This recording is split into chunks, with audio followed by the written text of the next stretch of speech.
Hello, and welcome to Season 5, Episode 3 of the Virtual Coffee Podcast. I'm Bekah, and this is a podcast that features members of the Virtual Coffee community. Virtual Coffee is an intimate group of developers at all stages of their coding journey, and they're here on this podcast sharing their stories and what they've learned. And we're here to share it with you. Here with me today is my co-host, Dan. What up, Beck? We're back. Season 3. No, wait. What is this? Season 5, episode 3. Yeah. Sorry, Nick Taylor was distracting me on Slack, and so turn off notifications. I mean, come on. That's not how I live my life. Live my life one distraction at a time. Anyway, today we have a great episode. We talked with Helen Griffin, who is a full stack developer and founder. And we talked about her journey through tech and talked a lot about her experience as a founder of her two companies, State of Developers and Jovial. And so those two companies concentrate a lot on personal health of developers and things like burnout and stuff like that. So it was really interesting. Yeah, I love talking to Helen. She's a lot of fun. And I love the idea that she's a multi-passionate person. She's got all of these things that she's doing. She's excited to talk about them and to share what she's doing. And there's so many great moments in this episode. There was the one moment, I can't remember which one it was, but I was like taking a sip of coffee and Helen said something and I literally choked on my coffee because I was laughing. And then it took me a solid couple of minutes to get past that. But she was a lot of fun to have. Yeah, no, I had to actually block your video screen from like looking at it so that we didn't just have a total meltdown in the middle of the episode. But no, it was fun. We laughed a lot, and Helen was great. So yeah, it was a good episode, and I think you're going to enjoy it. We start every episode of the podcast like we start every virtual coffee. We introduce ourselves with our name, where we're from, what we do, and a random check-in question. We hope you enjoy this episode.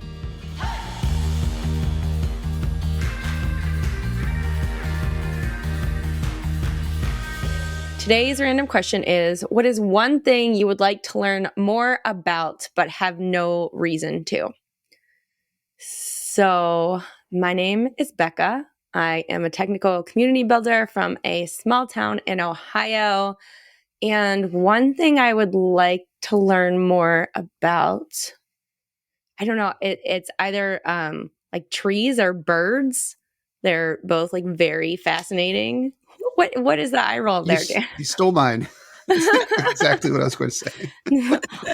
Well, I get to go first. So now you need to think of something else. There's a website that has like people can submit sounds of birds and where they are hearing those sounds. So there's recording of that. And I'm like, there's a really cool project here, but I have not figured it out yet. So well, hi, I'm Dan. I do web development in Cleveland, Ohio. And yeah, man, I like knowing about things that I see, it's like, it's just like really cool to be able to like look at things and know what they are. Right. It's a strange thing to say out loud, I guess. But, since Bekah stole that one from me, I'll go like, historical architecture, something like that, being able to like wander around a city and, be like, oh, Thomas Jefferson was drinking beer over there or something. I don't know. Something like that. That's my second place answer. Okay. But yeah. Okay. All right. That leaves me. What's up, y'all? I'm Helen. I am a full stack developer from the Midwest. Howdy. I think to answer that question, I think I would like to learn about some form of martial art. I have no reason.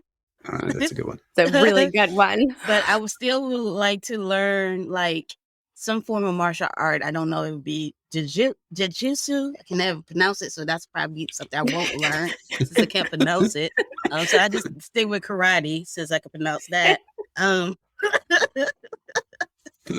But I don't know why I want to learn it because I'm not flexible. I don't move. I sit while I work. I don't even stand. So I breathe hard going upstairs. So we see how that works out. That's awesome. I feel like that Yeah. should have been my first answer. Now that you said that, I'm like, yeah, I want to learn Brazilian jiu-jitsu. I just want to, I guess growing up, I used to watch movies, 80 movies. So it always have some kind of karate scene. I don't care Yes. whatever the fight scene, it always turns into a karate scene. I'm like, how are you from Chicago and you start karate? I don't make it make sense. Okay, so this is great. My brother, my older brother, so I have two brothers, an older one and a younger one. When in that 90s era of karate fighting scenes, he used to love them and like especially Chuck Norris movies. And Oh so he would yeah. watch them on the VCR and then like play them in like slow-mo and mimic the action so he could learn them. And I would like sit there and watch him do the thing. So I 100% feel you on that. Oh my goodness. Yes. All of the movies, there was some karate. What's the dude that used to be in Dirty Dancing, the blonde head guy? He passed a while back. Patrick Swayze. Yeah, he had a Roadhouse. That movie, a lot of karate. How y'all from the South and y'all doing karate? I'm not saying not to be, I'm not trying to be any ism, but I'm just saying everybody know how to break out into karate. It's just like a musical. Everybody know how to break out into a song. Oh my gosh. That is so amazing.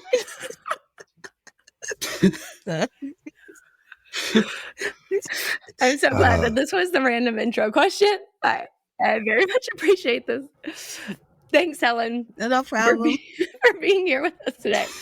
I don't got nothing else to do, so appreciate it. All right, let's get into your story. We like to get the story of everyone that comes on the podcast. So what has led you up to where you are today? Okay. It started off on a snowy winter night in April when I was born. I don't know when. I don't know when. We're getting the birth stories this season. This is great. Like, we'll just have a special episode. No. You know, my papa raised me up to the sky, and she said she is born. No, for real. No, for real. I guess to answer your question, I started off my career as a front-end developer, or a web developer at the time. I didn't even know the difference between front-end and back-end back at the time. So I started as a web developer, got my first corporate gig at American Greetings. So that was my first corporate gig. And then, so I was front-end developer for quite some time, so a good 10 years. And then I decided to start a startup. So for the past 7 years, I've been doing a startup, or several startups, but I guess most of that time, what people don't tell you, like when you try to launch a startup and you've never done a startup before, you never worked in a startup before, what that is it's equivalent to it's just an MBA program that you don't get at the end of it. You don't get no certification, no degree. And you spend your own money. Similar to like an MBA program, you spend your own money. And the tuition always goes up. So that's pretty much my gist of the story. I was a front-end developer. I'm a full stack developer just based on my experience. Just have to learn as a founder. You have to make things work no matter what. It's all up to you. So you don't have another department or another colleague go and say, hey, make this work, do your fancy woo-woo. You have to go learn it. So I kind of learn a little bit of the back end and stuff like that. And then just gain some business acumen as well. So I think the last 7 years been less development. It's been more business development and just learning the business world. And that's its own ecosystem. So, oh yeah. Yeah. So now that I'm kind of I don't want to say stepping away from it, but I kind of like decide to go at a slower pace with my startup, and try to return back to the development land and to see the world, the world of frameworks and the world of Lord Jesus, all the frameworks, all the tools, all the expectations. Like I'm looking at these job descriptions. I'm like, oh Lord Jesus, who do you think you're hiring? you know, I'm like, okay, I guess I'm back in the. I feel like I'm kind of like back at the beginning stages. There's some things I realize where my gaps are, and so I'm trying to fix that up and stuff like that. So that's what I'm doing lately. Yeah, it's wild because you have that experience of front end or full stack even, and then you do this pivot, you're focused on this other thing, you come back, and there's just so much. Tech moves so quickly. I just want to take a second and talk about like why did you jump into the startup life to begin with? Like what about that was interesting to you? It wasn't the startup that interesting to me. What was interesting was I got tired of getting laid off. That that would make anybody pivot. I think I end Yeah. up I was with the organization for like 6 years, got laid off, and then it took another year before I could get another job. Got that job, and then and that company, oh my God, that was like, what's that show? Housewives?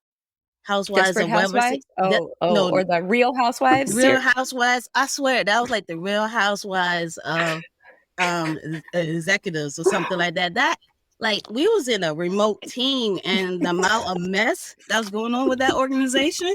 Like when you find out executives was punching some other executive, and that's the grapevine. It's like, oh yeah, I knew. I was like, layoffs is coming. I just don't know when. I'm just gonna collect my check and work on my startup and just yeah.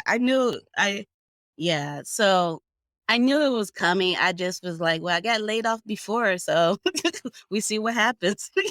Maybe they might change. Maybe they, whatever. But so yeah, I think I got tired of the layoffs, and I was like, and I was around. I got exposed to other startup founders. Somehow I went to an event, and it was nothing but startup founders. I don't know how I went to this event. It was supposed to be for like developers and tech people, and I just assumed everybody was a developer. And that's when I got exposed to startups, and I started just going to other meetups and stuff like that, and getting exposed. And at the time, the city I was in, they had some accelerators that opened up their workspace for people to come and work. And once I found those people, I just kind of like was like white on rice. I just stuck on them. I wouldn't go, just trying to consume as much knowledge as possible. So yeah. Oh, here's a funny story. This this is how I was so clueless about business.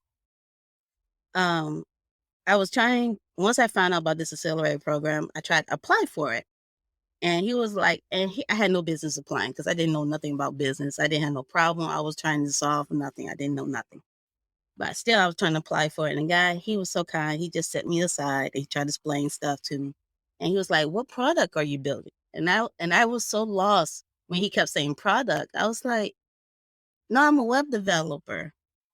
He was like, what you mean product? I was like, what you talking about? I'm not trying to open up a small business or trying to like, because to me, I thought products is what you see at the retail stores. Products had to be some kind of Mhm. hardware or some type of fabric. It wasn't, it had to be something you get off a shelf or off a hanger. That was a product. I didn't realize that a website was a product. I didn't realize an app was a product. I just like, no, I'm a web developer. So that was funny. So yeah. Yeah, man. Well, that whole like language barrier is true. We think of it a lot with development stuff, but it's true. Any like you enter any realm that you haven't been in before, and like all language is different. Oh yeah. That's an interesting like I don't know. It's an interesting aspect to think about for like events like that. Is like where do you set that? Where do you set the bar? And Yeah. like you once you're in a world for so long, you talk. you kind of forget that people don't like already know the language you're speaking. Yeah. I think that's easy. Like a lot of people walking into a new realm, experience that Yeah. a lot. Here's a funny thing I realized, just came to realization. Like I was reading some docs and I was kept, it's like, you know how you know a word, you know what a word means, and you kind of like, you want to say 70% understand what the person's talking about, but you like there's still a slight unclarity in there you trying to figure out. Yeah. I kept getting pissed off every time I kept reading all these docs talking about we try to abstract something away. I was like, what the heck? And then I realized what they're trying to say is we simplify it so you don't have to write all this boatload of code. All you got to do is just write this one line of code. I wish somebody Yeah. create a tool where you could just do a short command and then you could search and copy and replace every word that say abstract something in these docs and then say simplify. It'd be so much easier. Yeah, I mean that's a huge thing. Like we had talked about that at some point. I think there's an issue still up on Virtual Coffee's sorry, repo where they're like a Chrome extension, right? Like if it's specifically for web development docs, you hover over that thing and there's a definition for it, right? Okay. Like Yeah. because there's so many things out there, like exactly what you're saying. Nope, people don't remember them once they're past a certain stage. Many people don't. And so there's no definitions and you just kind of have to fill in that education for yourself. And, it doesn't matter if you're self-taught or boot camp or have a degree, because I think like they gloss over these things and there's so much to learn so quickly that you're not going to remember all of that stuff. And so being able to have that quick reference, there's like somebody sent me, it's a tech blog. It is so, so good. I can't remember what it is right now, but it does that. You hover over something and it gives you like other links. It might be done in Obsidian. So it might be done through Obsidian Publish. And so it takes you to the next thing if you want to go. And so there's like examples, there's definitions. Like this is what documentation should have available, because not everybody can follow that linear documentation structure. It should be like a choose your own adventure documentation to help you like figure out what you need in that moment. Yeah, we actually exactly. On a product we're working on right now. There it is, that product, right? On a web app that we're working on right now.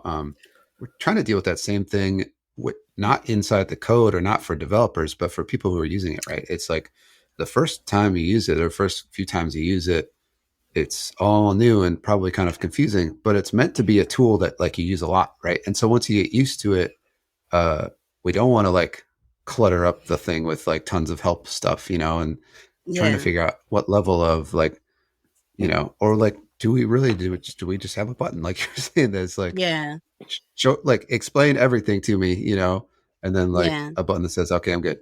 I got this now, Yeah, it's almost like there's a tab or something like a beginner, like a beginner. So give me all of the links here or hover, whatever. Yeah, I think that people, we need to be like, I understand the idea of you just trying to simplify things. You're just trying to give a basic UI so people can just get in there and get to work.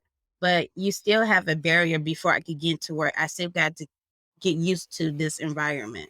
It's just like, I'm used to cooking in my kitchen, but you throw me in your kitchen, I'm not going to start cooking right away. I still got to go figure out where you put your pots and pans at, where the salt and pepper, make sure you have seasoning, just check out stuff, find where they're at, and I'm not going to be able to just get up and the wrap up time ain't going to be quick.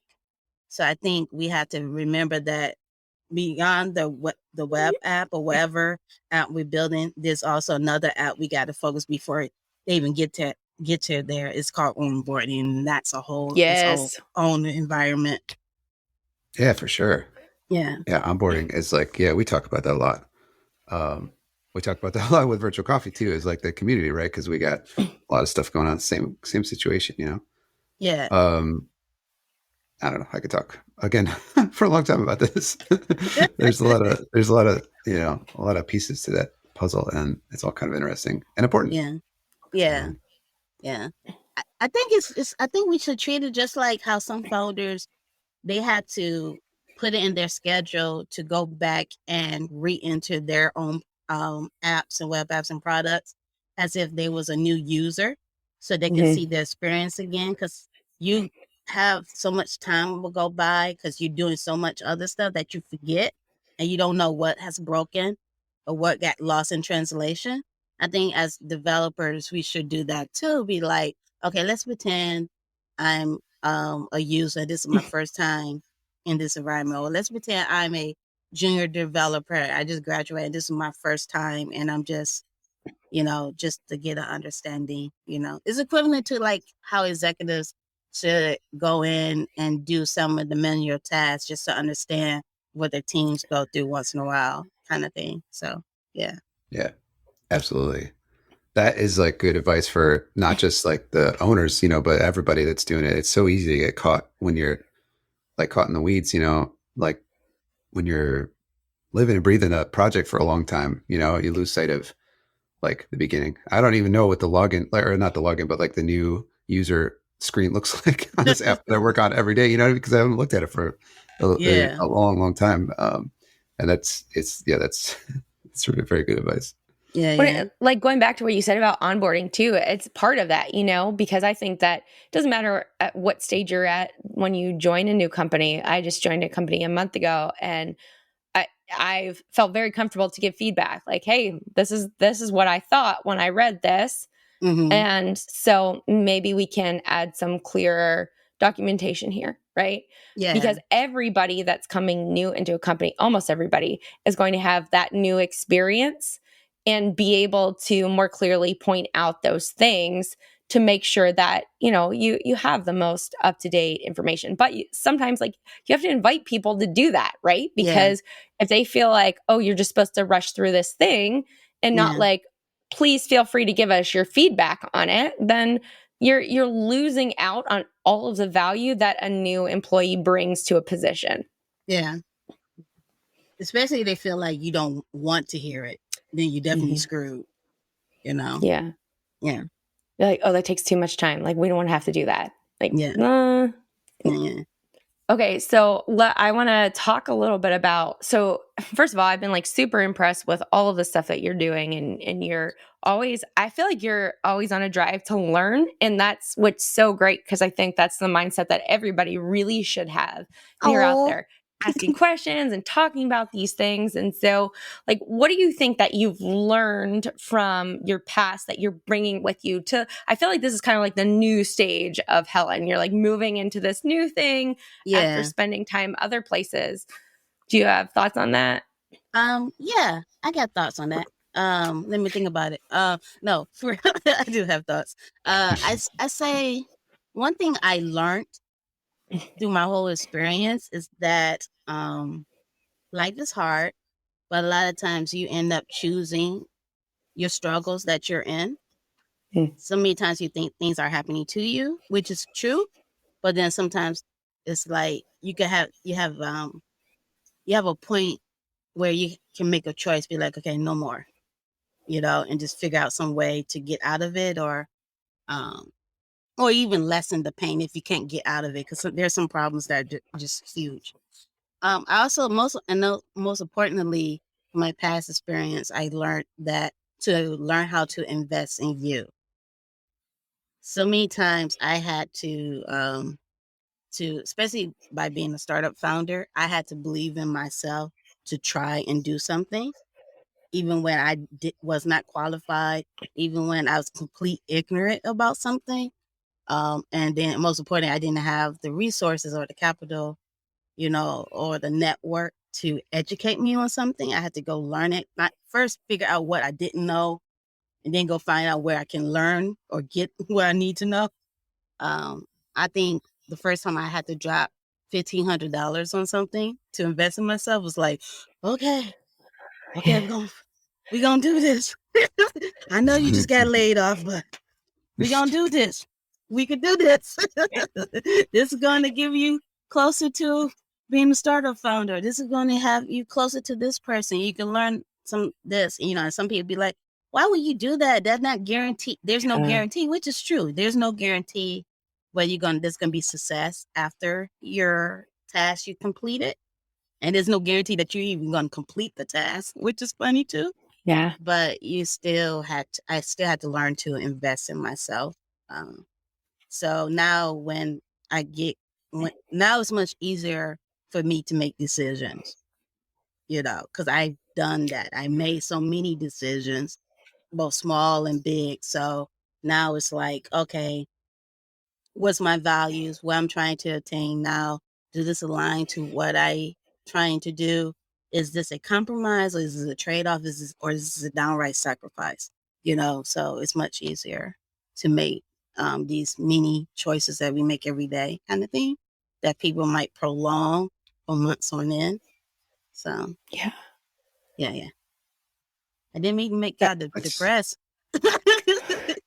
No, Y'all got no, quiet real quick. I'm sorry. no. I was trying to process what you said. I think that was all great. I think one of those, you talked at the beginning about how the doing the startup process or whatever was like an MBA. This costs money and all this stuff. And I think like framing it like that as an investment in yourself is really great. It's a really healthy way to look at it, and it's true too, right? And that's just like this like decision framework that you just described. Even if you don't like call it a framework in your head, right? But like it's just like muscle memory almost. You practice it, and so you get good at it. And being able to do that, where you're looking at a decision and know how to break it apart and like figure out what you're looking at, right? Just exactly like you said, like is this sacrifice? Is this, some sort of compromise? Like, it's such a valuable tool or skill.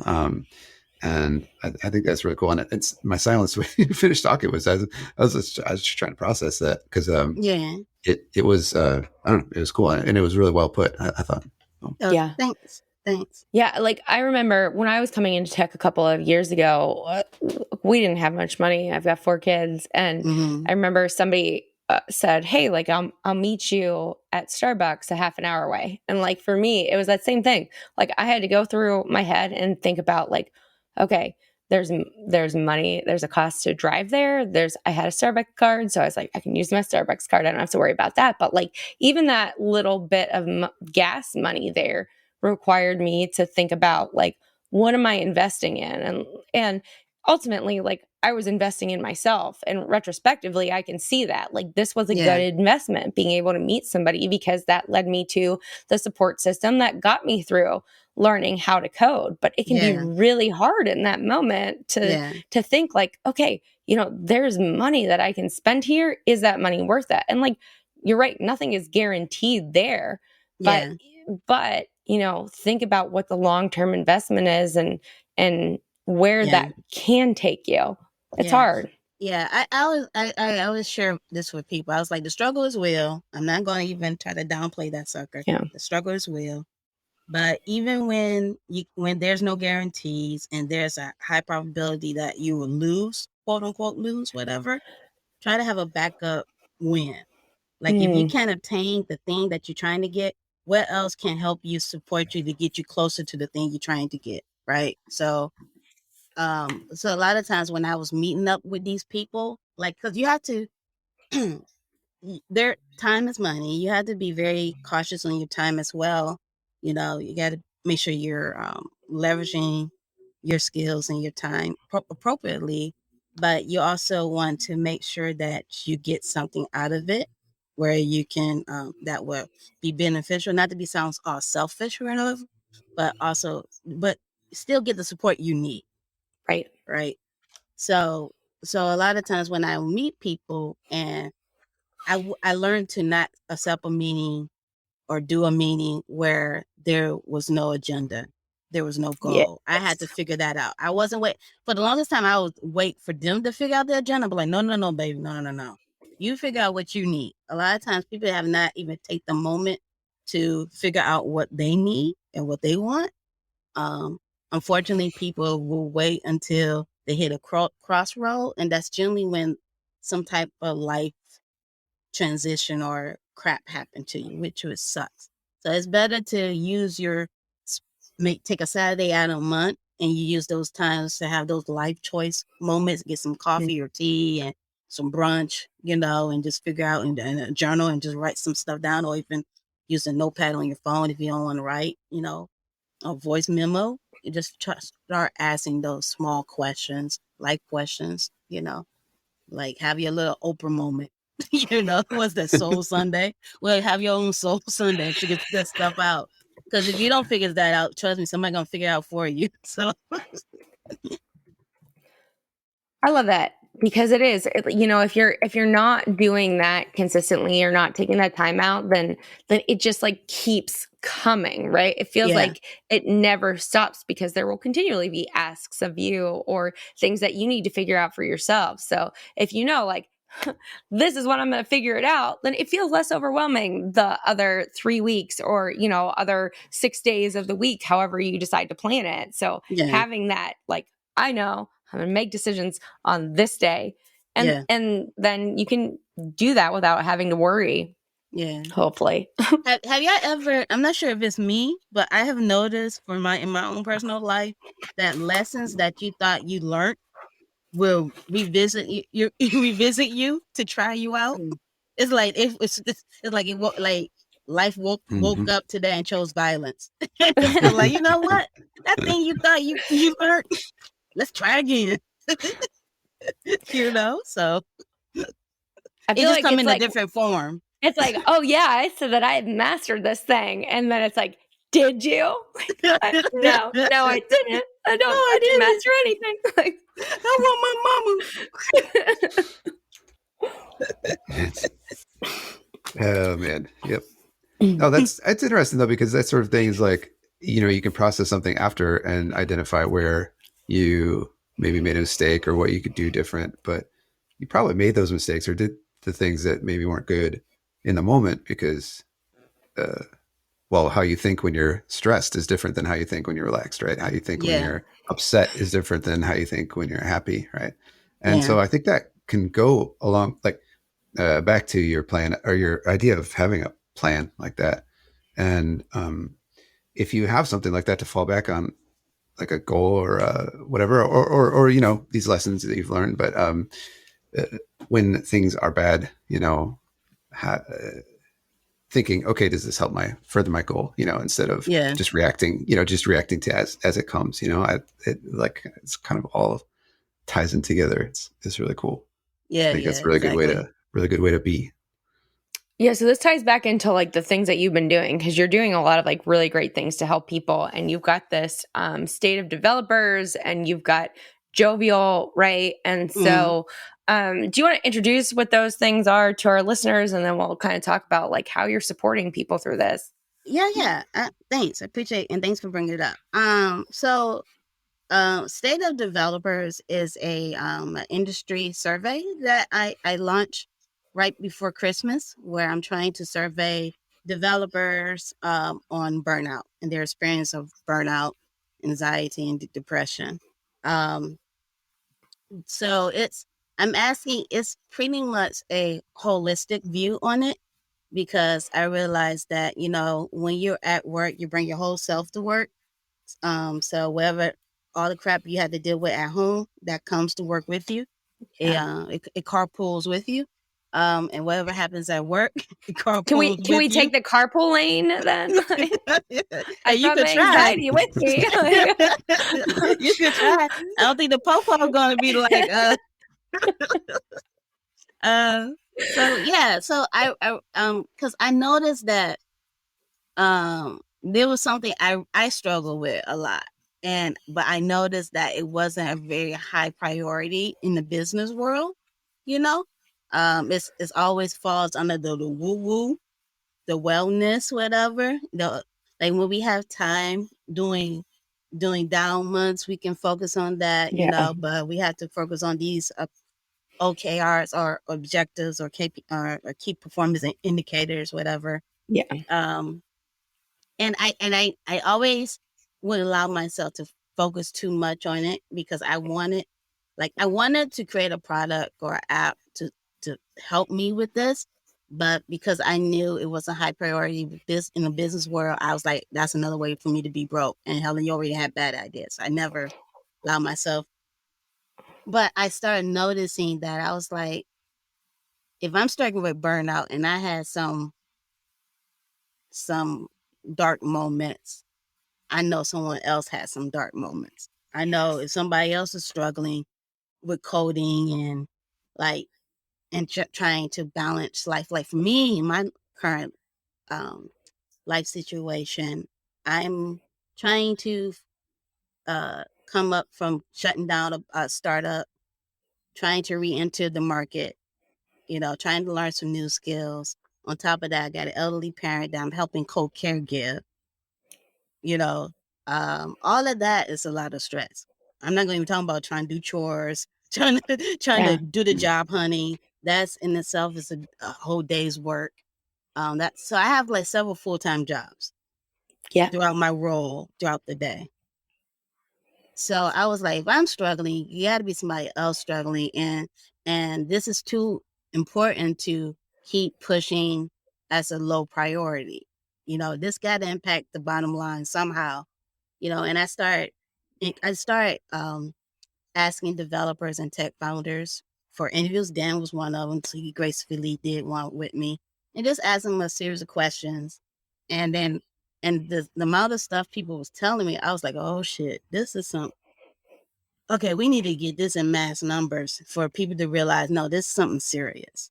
Okay, you think this is not important. Like, there's one insight I don't want to quite share yet, that across the board, depending on the developer and the amount of privilege they have, Mm. I was like, if managers knew they was making their decisions like this, they would freak the F out, Yeah. right? And so what I did like last week, I tweeted or DM some engineer managers, and I asked them. I didn't out nobody. I just say, "Hey, Mhm. have you lost talent because of this reason?" And each one of them said, "No, no, no, no." I'm like, really? It's not, because I changed the way I question it. I say, "Hey, have you lost Yeah. talent because of this reason?" And if not, tell me your secret. And people just start explaining their way of being mindful and having their own wellness programs and stuff like that. And then there's some managers like, well, I'm not sure, but this is how my people are struggling, or this is how I'm trying to prevent my people from struggling. And they even know that it's the workload. Mhm. But like one manager was like he said, if I didn't have the authority to push back, I would even quit. That's Yeah. his whole get out of the jail free card, is is the pushback kind of thing. So yeah, so that's what State of the Developer is. It's just a holistic survey. I have to um I haven't been promoting it this month because I'm trying to shorten it. That's the number one feedback I get from the developers. It's too long. So right now I'm just condense it, merge some of the questions and stuff like that, make it simpler. I'm going to relaunch it March, and try to get more people to fill it. And hopefully I can be able to share the results in this summer, because the goal was, I just didn't want to just do a survey and be like, yeah, everybody sucked, because we all tired and we broke and we tired. We mentally broke. We just so that's why you Mhm. got these crappy products. But I wanted to also provide, like, some of the questions is asking people how they cope, how did they deal with it, how did Yeah. they healthily manage it, kind of thing, so I can um, compile a list of resources so people can try themselves, because that's one thing about burnout. So many factors contribute to it, and it's just like productivity. It's not like one. It's not a one solution. Yep. It's really up to the person, what's in the context of their life, all their variables they have to deal with. So yeah. Well. So that's I, with State of Developers. Sorry, I'll stop now. So go oh ahead. no, no, not at all. I think it's great. I think it's very cool. And I think maybe you were about to walk into this, but the jovial is sort of about framing it not for like the individual, right, but for the company who has developers as employees, right? And Yeah. how to this is like the this is one So of the parts that's like very very interesting to me, right? Is like that turning it around, you know, because most companies don't like hire developers and say I'm going to burn these people out, right? You yeah, know, and so they don't like they it's probably they just don't realize it, you know, or don't mean to. And so I was just wondering, you know, what are ways after reading, you know, after collecting information from all, you know, sorts of developers is if you are thinking more as a manager or something like that, like what are like some ways to support your developers and like watch for stuff like this and maybe try to prevent it from happening, things like that. yeah, yeah. So just for disclaimer, Jovial is going through like its own evolution kind of thing. Because the solution that I was trying to propose as to solving this problem didn't pan out. Right. That's one thing about startup world. So I wasn't sold on. I'm not married to that solution. I'm married to trying to figure out how Helen don't be burned out this time next year. Right. That's what I'm sold on to. So right now, Jovial is the whole goal is definitely is more helping teams to manage the burnout.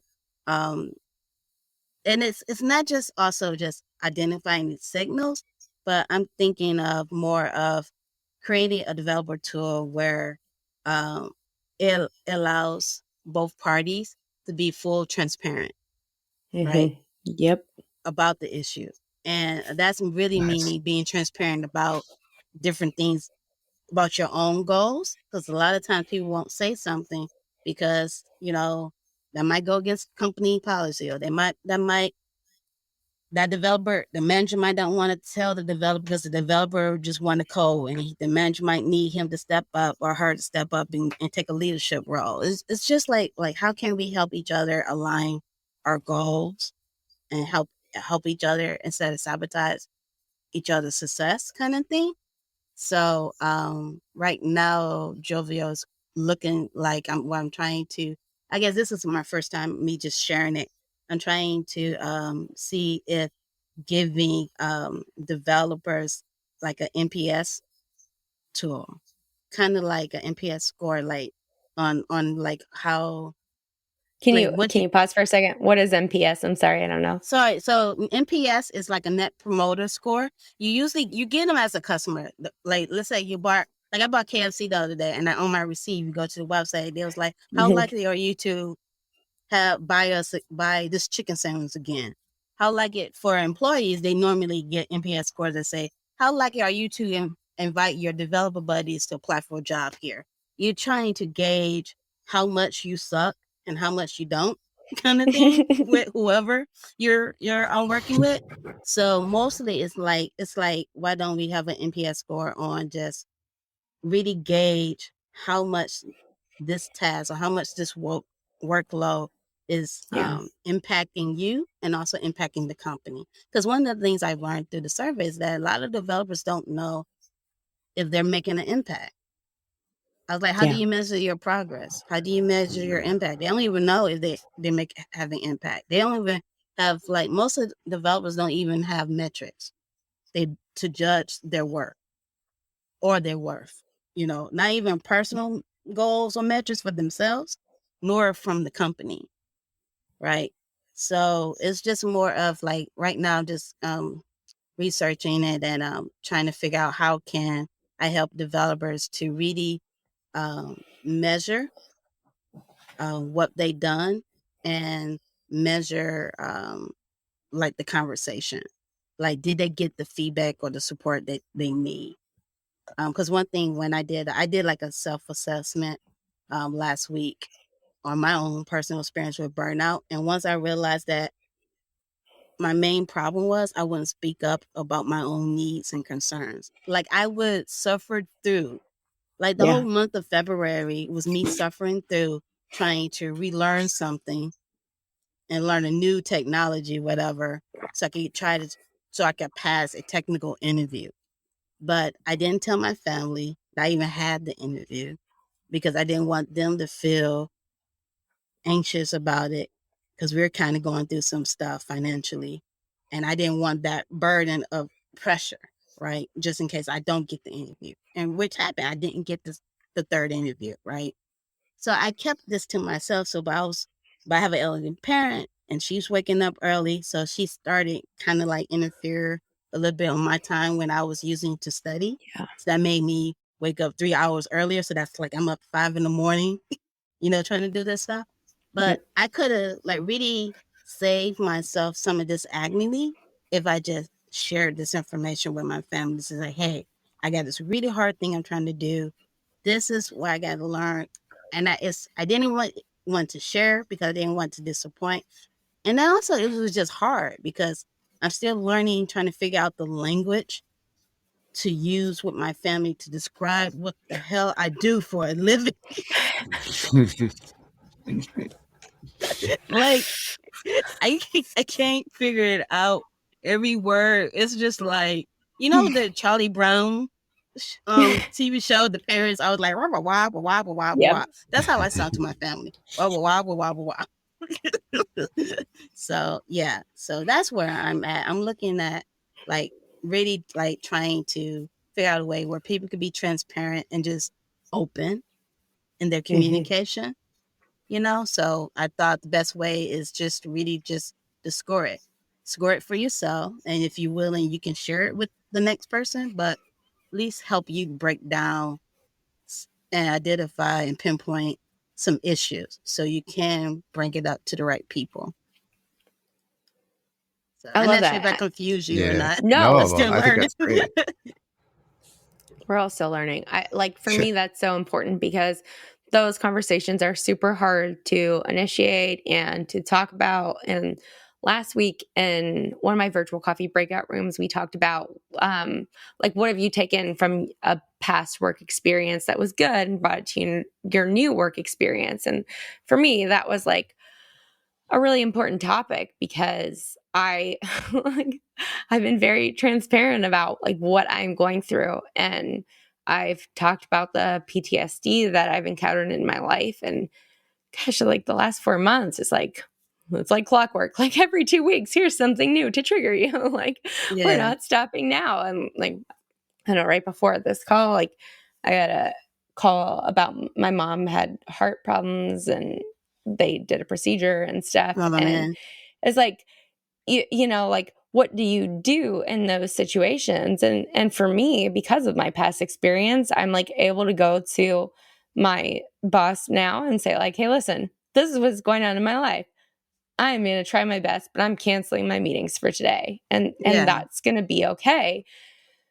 But like, I don't know that I know for sure that there are other people out there that would not feel confident doing that thing, right? Yeah. Like, and so if you have something that promotes that open conversation, like I am all for that because the more that we Yeah. can say like we can be transparent with each other.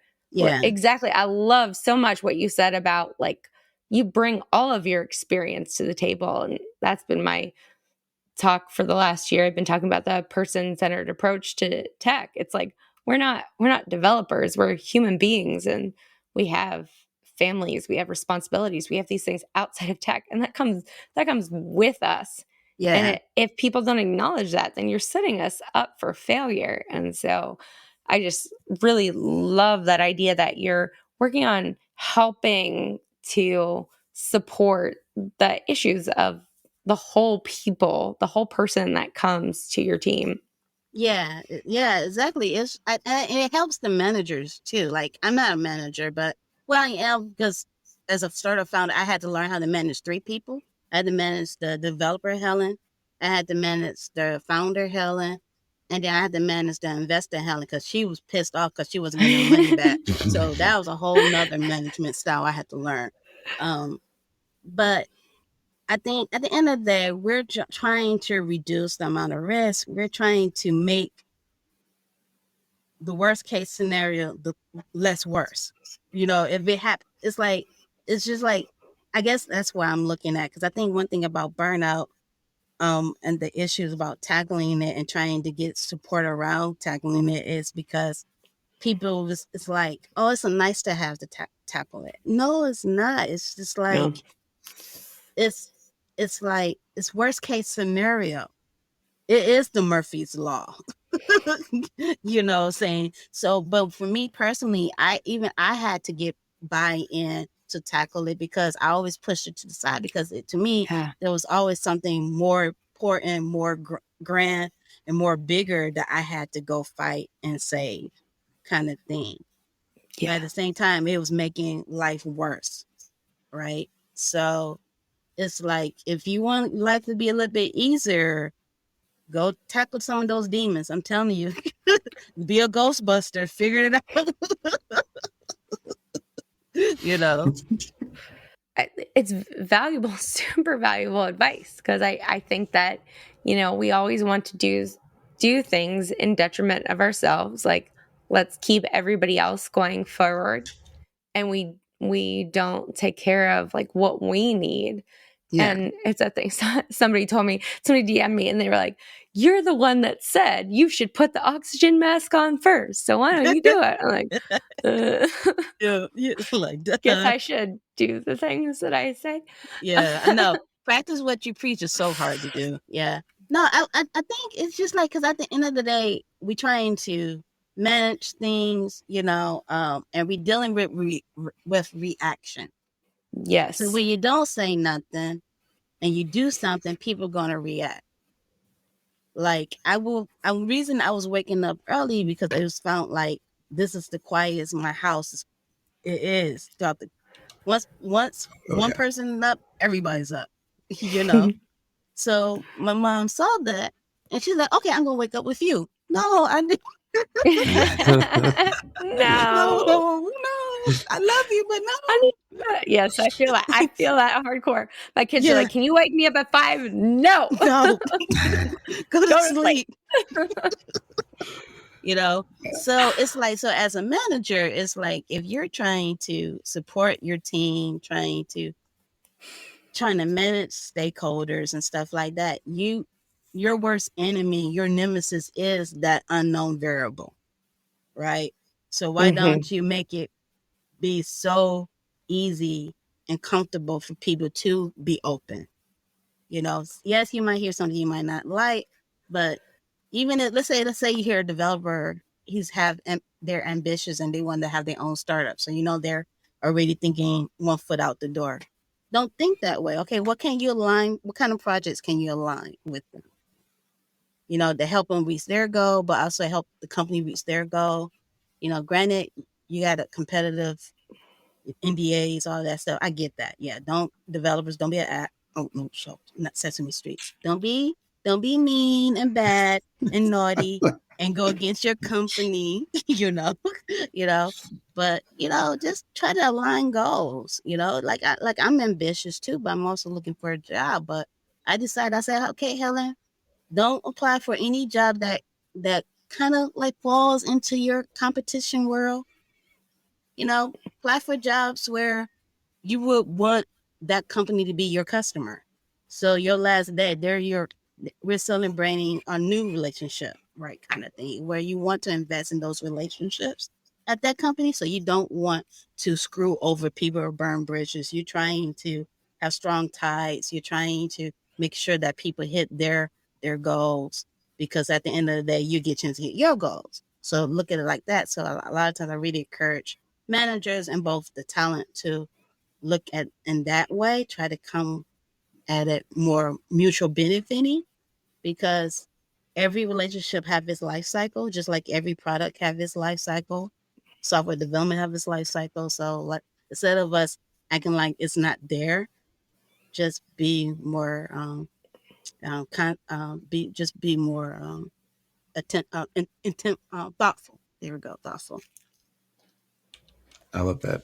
Yeah, I really like the framing of aligning goals yeah, for this sort of thing. So it's not like it gives you a good tool to conversation starter. You know what I mean? So if you go into your manager or whatever, and you want to talk about this, you don't just have to say, tired or whatever, I have too much work or whatever, like saying, let's, have a conversation where we like work together and align our goals, together. I think that it's just like you said, mutually beneficial. I think that's great advice.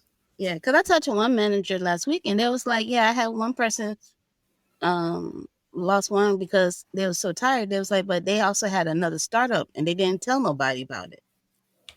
It was like, how can I help you? So that's all on that person a little bit. You're right. So, yeah. Well, I think like back to what you were saying about acknowledging people where they're at, like there are companies that make you afraid to be doing your own projects or like want to claim your own projects, right? Like, no, I've been doing this thing on my own time. Like this does not belong to you. And so having that transparency and that clarity is super important to making sure that everybody succeeds, not just, the company or the person, like everybody succeeds when you're transparent. Yeah. You got to remember companies are just like people. I mean, you got mean people, you got nice people, you got good people, you got, holy people, you got, all sorts of kind of people. And you got that with companies. So if you decide to go with a company and they're very strict about that, you're making a decision to be like, okay, I got to be in the closet. I can't wave my flag and be proud about this, kind of thing. You make those choices, right? Or you can find companies where you can do your own diligent research and see, do they have entrepreneurial people? Is there anybody that work here and also have their own side project or their own startup? And are they open about it? Do they have in their bio, I'm a founder of this and I work here? Or do they just say, I work at enterprise company? You know what I'm saying? They have this incognito kind of phrases.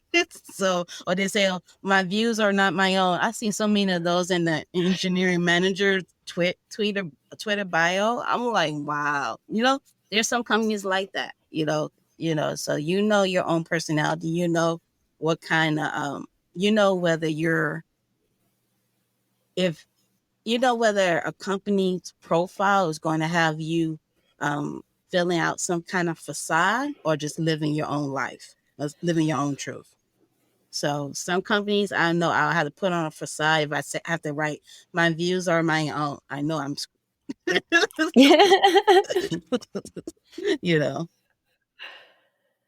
I feel that 100%. And I just want to say thank you so much, Helen, for being here with us today. Like this was an absolute delight of a conversation. And I know we all learned so much from what you said. So thank you for sharing with us. No problem. Thank you for inviting me. I'm glad I didn't bore you. So that was my fear. I was like, do not bore these people. I don't feel like you could ever bore anyone. Yeah, you are fantastic. I had talked to you in the past. I was not worried about that even a little bit. Okay. And I just add my thanks too. I really like the work you're doing, and I appreciate your time. I appreciate coming on. Oh, thank you guys, and thanks. And good luck, everybody in the interwebs that are listening. You can do it. You can do it. Thanks, Helen. All right. Bye, Helen. Bye.